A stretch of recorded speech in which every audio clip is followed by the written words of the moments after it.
I bring a gun and I bring like a few $1,000s and I, give them money or whatever.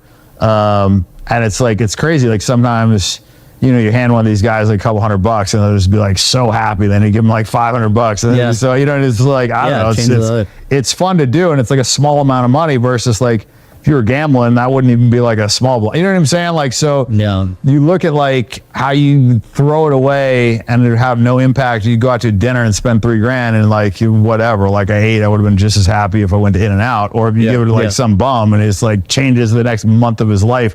So I don't know, like I do that. It's kind of fun. Has traveling or philanthropy or anything like that? Cause like I went over to West Africa like not too long ago, and I came back and it was like the most refreshing trip of my life because of what you were saying. It wasn't really refreshing because the trip was brutal. There were mosquitoes everywhere. It was like 100+ degrees. It's super humid and we're eating awful food, having a terrible time. You'd think this would not be refreshing whatsoever. But the contrast, I realized I was coming back to the real vacation. My life had been the vacation and it just gave me this context. Yeah. Like when you've talked about like how you've served with Hurricane Harvey and those kinds of things. Coming back from those experiences, do you feel this kind of context for your life? Like, yeah, I mean, Hurricane Harvey was shitty, man. We like flew out there and it's funny. We flew out there with like, in my mind, I had this, grand plan of like what I was going to do.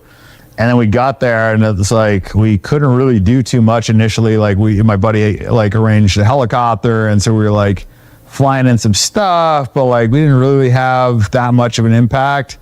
And at the time, I was doing my my reserve cop thing or whatever. So I put my badge on, and now all of a sudden I could go like work with the Coast Guard. I could do this, I could do that, and like people were like, "Oh yeah, come on in." And so I was like able to actually do something.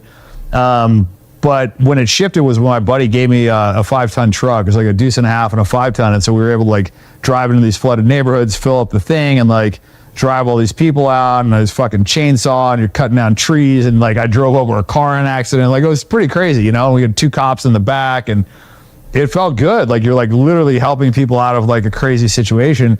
We were sweating our asses off and I didn't get to my food and I didn't get to work out. And like, so for me, I was like in this like, I lived my life in such a comfort bubble where like my chefs gave me food every 3 hours. I could hit the gym when I wanted. I'm in the AC. Like I wasn't really like, and now I'm sweating my ass off. We got no AC in this truck and I'm like, getting bitten by flies and we're driving through swamps with snakes and bullshit and pulling people out.